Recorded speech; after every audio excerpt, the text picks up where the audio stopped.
یہ جتنا مرضی اس چیز کا واویلا کر لیں، اصل بات کی طرف جب تک یہ نہیں آئیں گے معاملے کا حل نہیں نکلے گا۔ میں اپنے ناظرین کو یہ بتانا چاہتا ہوں کہ کسی بھی ملک کے اگر آپ اسیسمنٹ ٹیکنیکلی، ٹیکٹیکلی، اسٹریٹجیکلی آپ اگر دیکھنا چاہتے ہیں تو آپ دیکھیں کہ اس کی گڈ نیبرہڈ کیا ہے۔ اب انڈیا کی گڈ نیبرہڈ میں صرف 2 منٹ لوں گا، آپ نے مجھے انٹرپٹ نہیں کرنا، میں یہ اپنے ناظرین کو یہ بتانا بڑا ضروری سمجھتا ہوں۔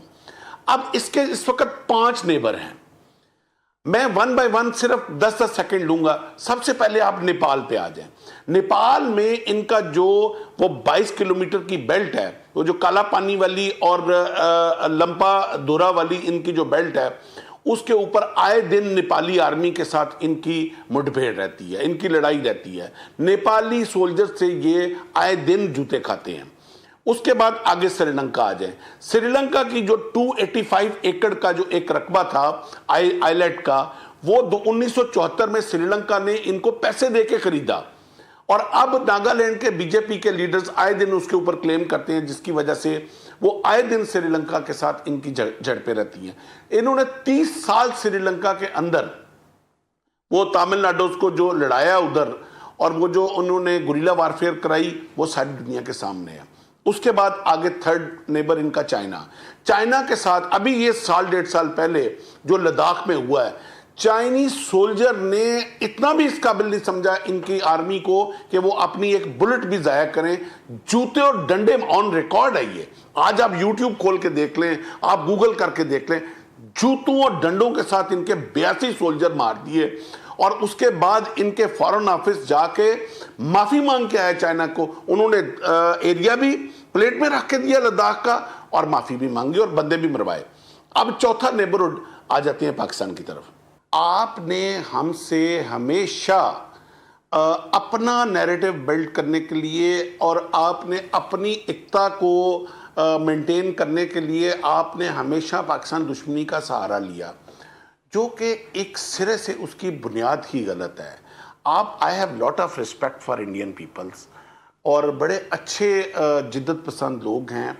آپ کو چاہیے کہ آپ نہرو صاحب کی بیسک ٹیچنگ پہ آ جائیں، آپ گاندھی صاحب کی ٹیچنگ پہ آ جائیں، آپ پٹیل صاحب کی ٹیچنگ پہ آ جائیں، جنہوں نے ایک سیکولر ڈیموکریٹک انڈیا کی بنیاد رکھی تھی۔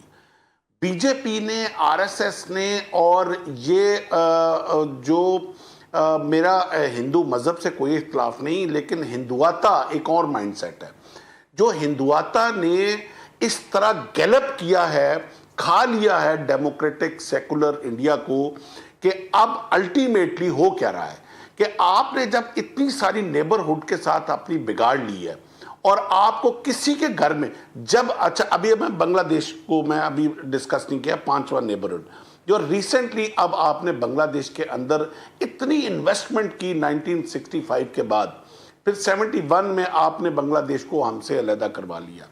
وہ جو مکتی بانیز کو سارے آپ نے انڈین سولجرز مکتی بانی کا یونیفارم پہن کے جو جنگ لڑتے رہے باہر، اب بنگلہ دیشیوں کو جب وہ حقائق آج کے انٹرنیٹ کے دور میں، اے آئی کے دور میں، جب سارے حقائق بنگلہ دیش بھائیوں کو پتہ چل گیا، وہ جھوٹا نیریٹو آپ کا جب فیل ہوا، تو الٹیمیٹلی کیا ہوا بنگلہ دیش میں؟